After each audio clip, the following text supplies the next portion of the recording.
يا ربي بالمصطفى بلغ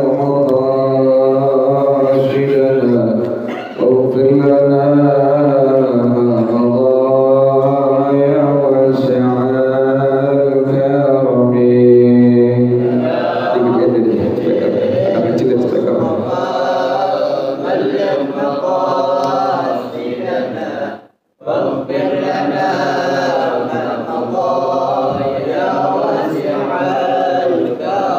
لم يهتلم قلب طه مطلقا أبدا وما تزاءب أصلا في مدى الزمن.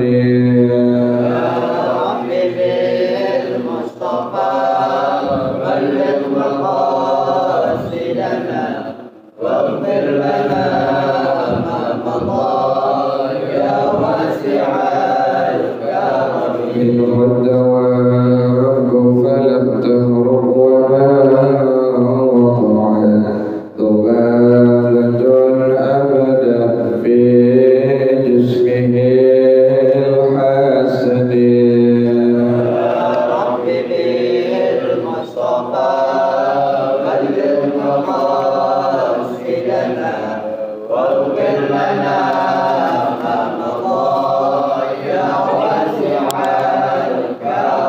بخلفه كأمام رؤية ثبت ولا يرى أثر بول منه في علن. يا رب بالمصطفى بلغ مقاصدنا واغفر لنا ما مضى يا واسع الكرم. بخلفه كأمام رؤية ثبت ولا يرى آثار بول منه بعلن.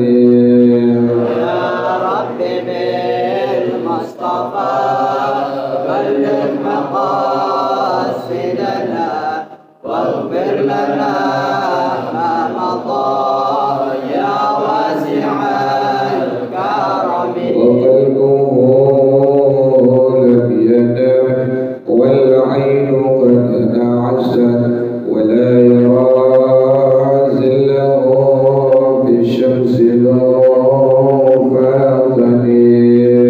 يا رب بالمصطفى بلغ مقاصدنا واغفر لنا ما مضى يا واسع الكرم. كتفاه قد علت عظما إذا جلسوا إن الولادة سفي ذا بمرختتني.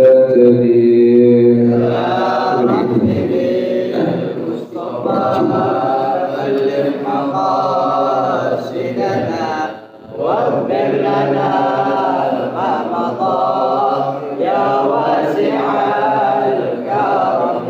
هذه الخصائص فاحفظها تكن آمنا من شر نار وسراك ومن محن. يا رب بالمصطفى بلغ مقاصدنا واغفر لنا ما مضى يا واسع الكرم. مولاي صل وسلم دائما أبدا على حبيبك خير الخلق كلهم. يا رب بالمصطفى بلغ مقاصدنا واغفر لنا ما مضى يا واسع الكرم. محمد سيد الكونين والثقلين والفريق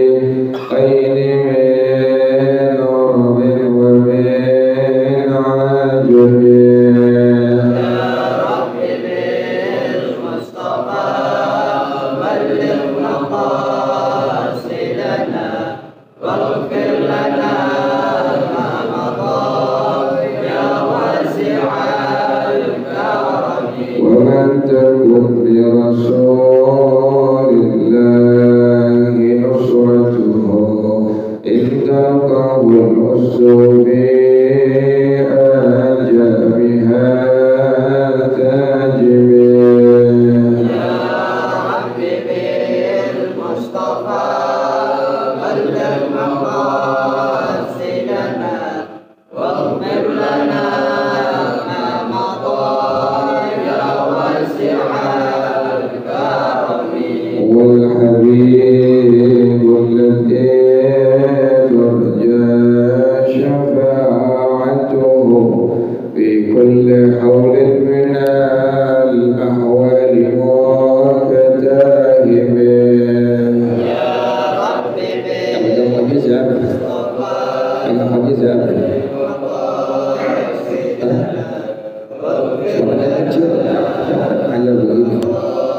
يا واسع الكرم يا نفس لا تكنتي من زلة عظمت إن الكبائر في الغفران كالأمم يا رب بالمصطفى بلغ مقاصدنا واغفر لنا ما مضى يا واسع الكرم لعل رحمة ربي حين يقسمها تأتي على حسب الإسيان في القسم يا رب بالمصطفى بلغ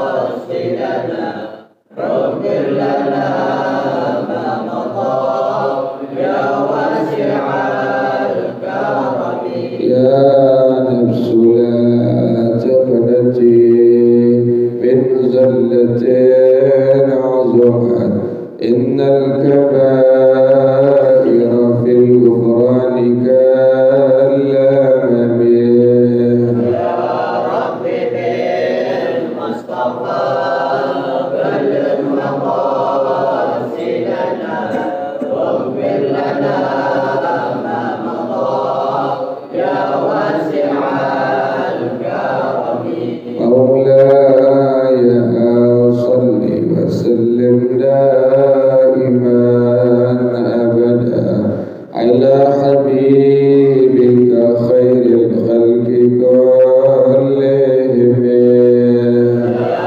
رب بالمصطفى بلغ مقاصدنا واغفر لنا ما مضى يا واسع الكرم اللهم صل وسلم وبارك عليه وعلى آله رسول الله صلى الله عليه وسلم ثم إلى أرواح آبائه والمرسلين والصحابة أجمعين وتابعنا لهم بإحسان إلى يوم الدين ثم إلى أرواح آبائنا وأمهاتنا وأجدادنا وجداتنا وشيخنا ومعلمينا في الدين ولجميع المسلمين والمسلمات والمؤمنين والمؤمنات استغفر شيخنا وربي أرواحنا الحبيب عبد الرحمن بن أحمد السجاد شيخنا وربي أرواحنا الحبيب علي بن الحبيب عبد الرحمن السجاد شيخنا وربي أرواحنا في أهل يهود بن الخير وأصولهم وفرائهم وذوي الحقوق عليهم أجمعين أن الله يتغشاهم بالرحمة والمغفرة أن الله يغفر لهم ويرحمهم ويعلي درجاتهم بالله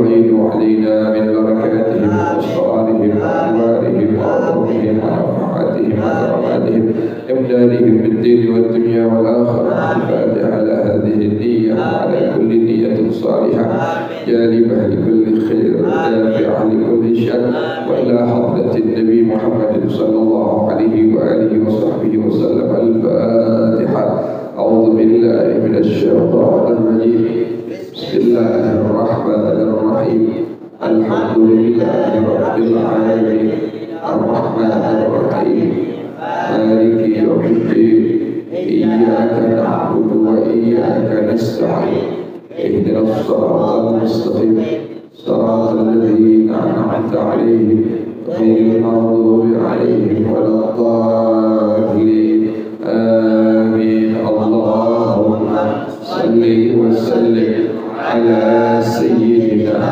محمد الفاتح لما أغلق الخاتم لما سبق الناصر الحق بالحق والهادي إلى صراطك المستقيم وعلى آله وصحبه حق قدره ومقداره العظيم. اللهم أخرجنا من ظلمات الوهم وأكرمنا بنور الفهم وافتح علينا بمعرفة العلم وحسن أخلاقنا بالحلم وسهل لنا أبواب فضلك وانشر علينا من خزائن رحمتك يا أرحم الراحمين. بسم الله الرحمن الرحيم.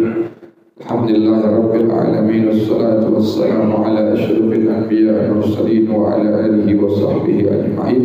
قال الشيخ الإمام المؤلف رحمه الله وعلى من نفعه بركات علومه وبكم في الدارين آمين. قال رضي الله تعالى عنه. Bismillahirrahmanirrahim. Speaker begini baru gede suaranya, yang bikin orang sakit tuh suara speaker gara-gara speaker nggak bagus setelan. Standar setelan speaker suara biar cakep. Jangan kuping orang satu orang buat semua orang kuping.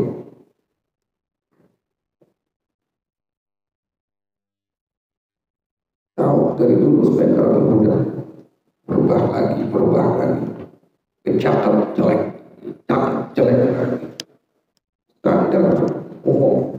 Jadi orang ngajar tuh nggak capek, suara imam juga nggak capek.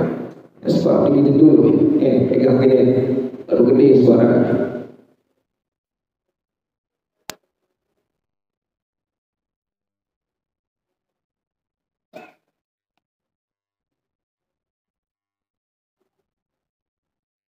Bismillahirrahmanirrahim. Alhamdulillahirabbil alamin wassalatu wassalamu ala asyrafil anbiya wal mursalin wa ala alihi wa sahbihi ajma'in. Qala Syekhul Imam wal Mu'allif rahimahullah wa ala man naf'abihi barakati ulumi wa bikum fid darain amin. Qala radhiyallahu ta'ala anhu. Bismillahirrahmanirrahim. Insyaallah besok kita hari Kamis dan hari Jumat akan masuki hari yang disebut dengan hari Tasu'a, yaitu tanggal 9 Muharram, dan hari Jumatnya masuk pada tanggal 10 Muharram, yaitu hari Ashura. Jadi ada hari Tasu'a, yang kedua ada hari Ashura. Tasu'a itu adalah tanggal 9 daripada bulan Muharram. Ashura adalah tanggal 10 daripada bulan Muharram. Nah, pada tanggal 9 dan 10 ini ada beberapa kesunahan daripada sunnahnya Rasulullah Sallallahu Alaihi Wasallam. Hadis yang sahih hanya dua pekerjaan saja. Yang di luar apa? Yang di luar ngaji, di luar dalam ngaji biasa, ngaji di luar dalam ngaji. Yang hadisnya sahih hanya dua saja. Kerjaan pada tanggal 10 Muharram itu hadis yang sahih hanya dua saja pekerjaannya. Yang pertama as-siyam, yang kedua wat-tawsi'ah. Yang pertama adalah berpuasa, yakni puasa pada tanggal 9 Muharram yang disebut sebagai hari Tasu'a. Yang kedua adalah puasa pada tanggal 10 Muharram yang disebut sebagai puasanya puasa Ashura. Jadi ada dua kerjaan yang sunnah yang merupakan hadisnya adalah hadis yang sahih. Yang pertama puasa Tasu'a, Yang kedua adalah puasa daripada puasa Asyura. Dalilnya mana? Bahwasanya disunnahkan kita untuk berpuasa pada hari Asyura. Maka pengarang rahimahullah beliau mengatakan was-saykhani, ini hadis riwayat daripada Al-Imam Al-Bukhari, Al-Imam Muslim. Ini hadis muttafaq alaih. Jadi kalau kita mendengar hadis, perawinya adalah Al-Imam Al-Bukhari, yang kedua perawinya Al-Imam Muslim radhiyallahu ta'ala anhuma, berarti ini hadis adalah hadis sahih muttafaq alaih. Ini hadis Ali bin Abbas dari Sayyidina Abdullah bin Abbas radhiyallahu ta'ala anhuma. Beliau mengatakan, anna Rasulullah sallallahu alaihi wasallam qadima al-Madinah, bahwasanya Rasulullah sallallahu alaihi wasallam datang ke kota Madinah.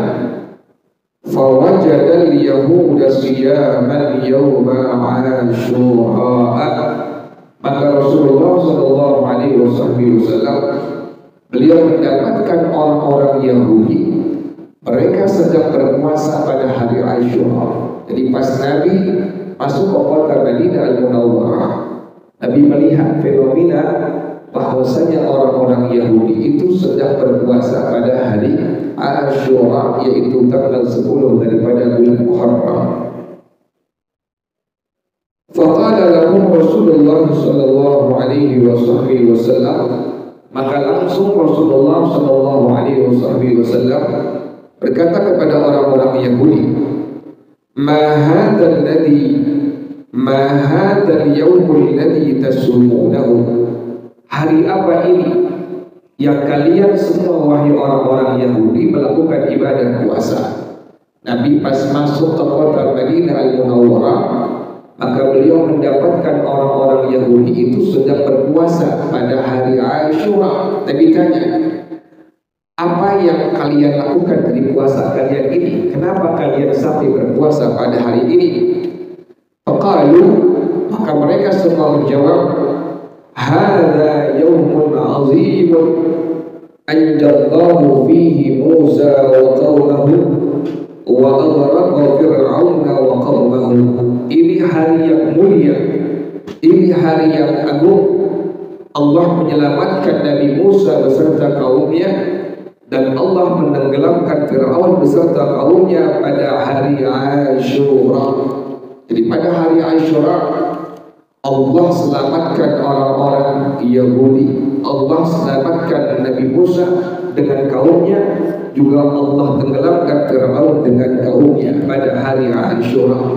Kata orang-orang Yahudi, fasamahu Musa syukran, maka Nabi Musa berpuasa pada hari Asyura karena bersyukur kepada Allah Subhanahu wa taala. Fanahnu nasumuhu, orang Yahudi mengatakan, maka kami pun ikut berpuasa pada hari Asyura. Jadi karena orang-orang daripada Yahudi melihat Nabi Musa berpuasa, oleh karena itu mereka pun berpuasa pada hari Asyura.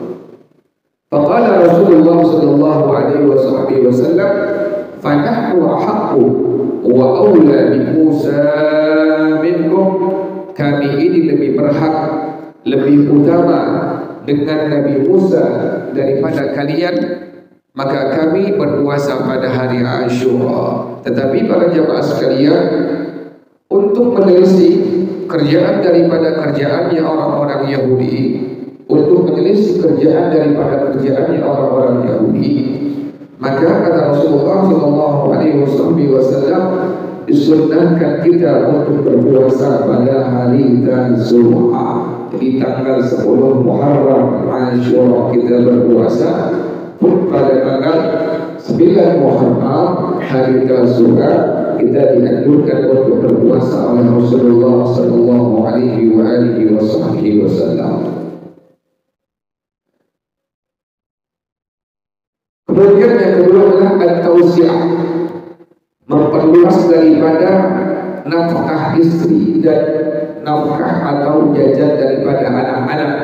Ini merupakan sunnah daripada sunnahnya Rasulullah SAW yang disunnahkan dikerjakan pada hari Asyura. Dalilnya adalah hadis riwayat At-Tabarani, riwayat daripada Al-Baihaqi radhiyallahu ta'ala anhuma. Ini hadis dari Sayyidina Imam Abu Sa'id Al-Khudri radhiyallahu ta'ala anhu, bersabda Rasulullah sallallahu alaihi wasallam, "Man wassa'a 'ala iyalihi yawma 'Ashura wassa'a Allahu 'alaihi fi sanatihi kulliha." Orang yang meluaskan nafkah untuk anak istrinya pada hari Asyura, maka Allah akan luaskan rezekinya setahun sepanjang tahun itu. Ini disunnahkan bagi yang sudah berkeluarga, bagi seorang bapak, bagi seorang suami pada hari Asyura untuk melebihkan daripada uang belanja istrinya atau uang jajan-jajan dari anak-anaknya. Jadi sunnah demikian. Yang biasa misalnya 100.000 itu beli jadi 200.000. Yang biasa uang jajan anaknya 5.000 itu beli menjadi 10.000. Ini merupakan jaminan langsung dari Rasulullah SAW. Orang yang meluaskan nafkah untuk anak istrinya, maka Allah akan luaskan rezekinya sepanjang tahun itu. Salah seorang ulama yang pertama yang bernama Al-Imam Sufyan bin Uyainah radhiyallahu ta'ala anhu, beliau mengatakan, "Jarrabna al-'amala bi hadzal hadits 50 sanatan aw 60 sanatan fa wajadnahu kadzalika." Kami telah menguji coba mengamalkan hadisnya Rasulullah sallallahu alaihi wasallam, maka kami mendapatkannya demikian. Diamalkan oleh Al-Imam Sufyan bin Uyainah radhiyallahu ta'ala anhu sampai 50 atau 60 tahun. Kata beliau, demikianlah Allah berikan rezeki aku bertambah pada tahun-tahun itu. Jadi ini keberkahan dari mengamalkan hadisnya Rasulullah sallallahu alaihi wasallam. Kemudian para jamaah sekalian, yang berikutnya hadis daripada Al-Imam Abu Musa Al-Kadhini dari Sayyidina Abdullah bin Umar radhiyallahu ta'ala anhuma. Beliau mengatakan, bersabda Rasulullah sallallahu alaihi wasallam, "Man shama Asyura faka'annama shama as-sanata." Orang yang berpuasa pada hari Asyura, maka seolah-olah dia berpuasa setahun penuh pada tahun itu. Ini yang pertama, kerjaan sunnah tadi. Kita dianjurkan untuk berpuasa pada hari Asyura dan disunnahkan dianjurkan untuk berpuasa pada hari Tasu'a. Wa man tasaddaqa fihi kana ka sadaqatis sanati. Orang yang bersedekah pada hari Asyura, maka seolah-olah dia bersedekah sepanjang tahun penuh. Makanya ada kesunahan kita untuk berbagi kepada anak-anak yatim. Disunnahkan kita untuk berbagi kepada anak-anak yatim pada hari Asyura ini. Dan ada caranya. Cara mengusap anak yatim itu kepalanya ada caranya. Kalau akikahan bikin acara, itu cara mengusapnya dari bagian depan ke bagian belakang. Anak bayi diakikahin itu, kemudian bikin selamatan, bikin tasyakuran, itu anak bayi digendong, dibenerin. Maka sunnah kita untuk mengusap kepalanya dari bagian depan ke bagian belakang. Keterangan ini ada di mana? Keterangan ini ada di kitab Al-Fatawa Al-Hadithiyah yang dikarang oleh Al-Imam Ibnu Hajar Al-Haytami radhiyallahu ta'ala anhu.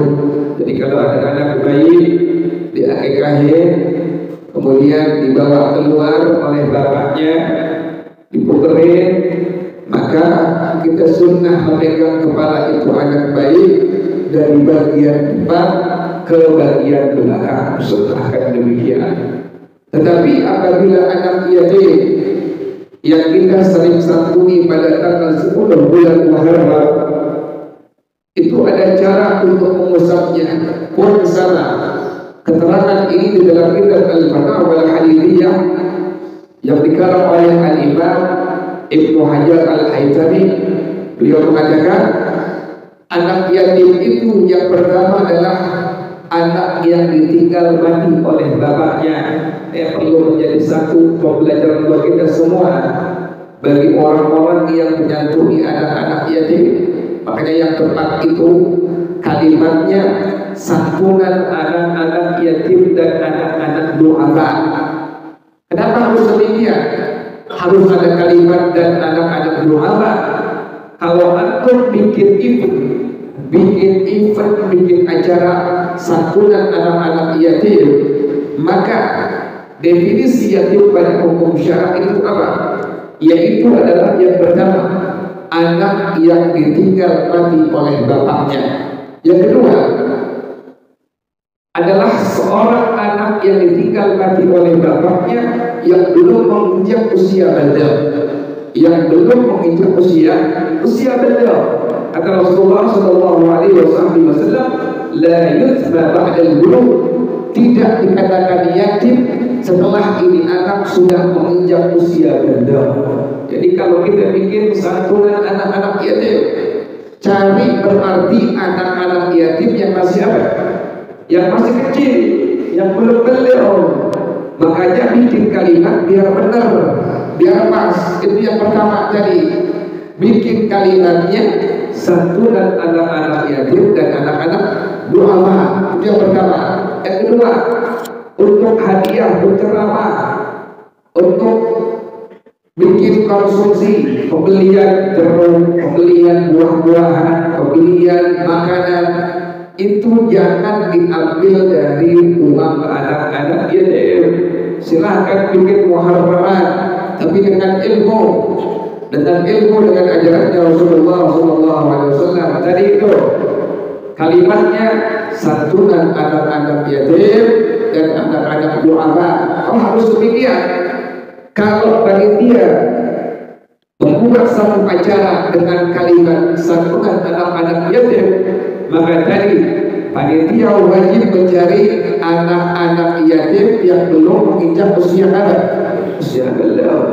Ini kan ada sekarang yang SMP masuk, bukan yatim itu. Yang SMA ya masuk juga, bukan yatim. Kalau mau bikin kalimatnya adalah santunan anak-anak yatim dan anak-anak duafa. Tadi yang kedua, hadiah berceramah, transfer berceramah, jangan diambil dari apa tadi? Dari uang anak yatim. Yang ketiga, konsumsi buat tamu, itu jangan diambil dari uang anak-anak yatim. Jadi demikian cara mengusap anak yatim dalam kitab Al-Fatawa Al-Hadithiyah, dimulai dari bagian belakang. Tadi kalau anak bayi yang diakekahin dari bagian depan ke bagian belakang kita usap. Kita bilang, kita sebutkan kalimat di kuping telinga sebelah kanan surah Al-Qadar. Bacain itu bayi, pasti keren, dipegang dari bagian depan kepala ke bagian belakang. Bacakan pada telinga sebelah kanan itu bayi surah Al-Qadar. Inna anzalnahu fi lailatul qadr wa ma adraka ma lailatul qadr lailatul qadri khairun min alf syahr tanazzalul malaikatu war ruhu fiha bi'izni rabbihim min kulli amr salamun hiya hatta matla'il fajr. Jadi itu yang pertama tadi. Jadi disunahkan tadi kita usap dari bagian belakang ke bagian apa? Ke bagian belakang, ke bagian depan. Yang kedua, setelah sudah diusap, kemudian jangan lupa dikasih apa itu? Dikasih amplopnya tuh. Jadi cara usapnya begini, bagian belakang ke bagian depan, kemudian kasih amplopnya itu. Itu sunnah. Kalau bisa bukan 10 Muharram saja, berikan anak-anak yatim santunan itu. Kalau bisa bukan 10 Muharram saja, kalau bisa perharinya kita cover atau per minggunya kita cover kebutuhannya, itu kalau bisa demikian. Jadi jangan setahun sekali doang anak-anaknya dia bisa turin. Tadi itu demikian. Sunnahnya dimulai dari bagian belakang sampai bagian apa? Sampai bagian depan. Kemudian setiap helai rambut yang kena tangan kita, kata Rasulullah SAW, maka Allah akan berikan 10 kebaikan bagi orang yang mengusap kepala anak yatim. Jadi sunnah demikian, dari bagian belakang ke bagian depan. Setiap helai rambut yang ada pada kepala itu anak yatim, maka Allah berikan 10 kebaikan bagi orang yang mengusapnya. Dua hal ini yang sunnah kita kerjakan. Yang hadis adalah hadis yang sahih. Yang pertama tadi puasa hari Tasu'a, hari Ashura. Yang kedua tadi kita melepaskan nafkah istri dan uang jajan anak. Yang ketiga tadi kita bersedekah kepada anak-anak yatim, yang merupakan sunnah daripada sunnahnya Rasulullah Sallallahu Alaihi Wasallam. Kemudian yang keempat adalah disunnahkan untuk apa? Disunnahkan untuk taklimul azafir, disunnahkan untuk menggunting kuku. Cara yang kemarin sunnah gunting kuku hanya 3 hari saja. Yang pertama hari Senin, yang kedua hari Kamis, yang ketiga hari Jumat. 3 hari doang yang sunnah. Jangan di luar hari Senin, Kamis dan Jumat. Sunnah gunting kuku hanya Senin, Kamis dan Jumat. Kenapa demikian? Dalam hadis sekalipun hadisnya hadis yang dhaif, tapi hadis yang dhaif merupakan ucapannya Rasulullah Sallallahu Alaihi Wasallam. Orang yang menggunting kuku hari Selasa, hari Rabu, hari Sabtu, hari Minggu, maka pasti satu hari dia akan mendapatkan Allah berikan penyakit yang tidak ada obatnya. Ini mengerikan. Orang yang gunting kuku hari Selasa, hari Rabu, hari Sabtu, hari yang Minggu, maka orang tersebut pasti satu hari akan terkena penyakit yang tidak ada obatnya. Maka sunnahnya gunting kuku pertama tadi hari Senin, yang kedua hari Kamis, yang ketiga hari Jumat. Cara yang kemarin itu cara untuk kuku tangan dan kaki, yang 3 cara untuk tangan, 1 cara untuk kaki. Apalagi yang sunnah pada hari Ashura, disunnahkan pada hari Ashura untuk wassalatu, untuk melakukan salat sunnah tasbih, bukan salat sunnah raghaib. Atau hari Ashura tidak ada. Yang ada adalah dikerjakan salat sunnah tasbih. Keterangan ini dalam kitab Irsyadul Ibad. Pengarang rahimahullah dia mengatakan bahwasanya di antara bid'ah mazmumah, yakni bid'ah dalalah, apa di antaranya? Yaitu mengerjakan salat pada hari Ashura dengan niat aku niat salat sunnah hari Ashura. Tidak ada. Adalah ini kerjaan bid'ah dalalah. Kalau pun pengen salat, dianjurkan untuk melakukan salat sunnah tasbih saja atau salat sunnah yang lainnya. Jadi sekali lagi tidak ada salat sunnah pada hari Ashura dengan niat salat sunnah hari Ashura. Yang ada dikerjakan adalah salat sunnah tasbih. Wallahu a'lam bis-shawab. Al-Fatihah. A'udzu billahi minasyaitonir rajim. Bismillahirrahmanirrahim. Alhamdulillahirabbil alamin. Arrahmanir rahim. Maliki yaumiddin. Iyyaka na'budu wa iyyaka nasta'in. Ihdinas shiratal mustaqim. Shiratal ladzina an'amta 'alaihim ghairil maghdubi 'alaihim waladdallin. Amin. Ya Rabbana ta'afna.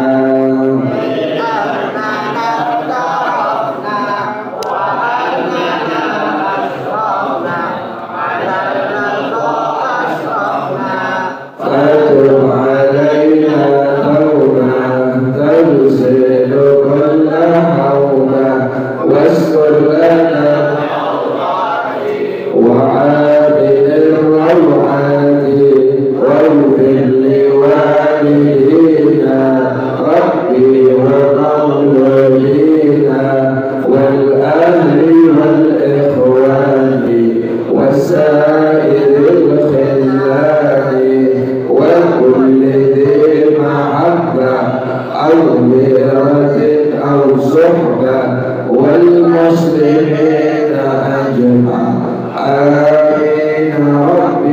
يسمع فضلا وجودا عنا لا باحتساب منا بالمصطفى الرسول أحظى بكل الزور صلى وسلم ربي عليه أنت الحب والآل والأصحاب عدادة الصحب والحق للإله في البدء والثناء سبحانك اللهم وبحمدك أشهد أن لا إله إلا أنت أستغفرك وأتوب إليك. الحمد لله على نعم الله، الحمد لله على بركات الله، الحمد لله حق يوافي نعمه ويكافئ مزيدا، والحمد لله رب العالمين. يا رسول الله سلام عليك يا رفيع الشان والدرج يا رسول الله سلام عليك يا رفيع الشان والدرج يا رسول الله سلام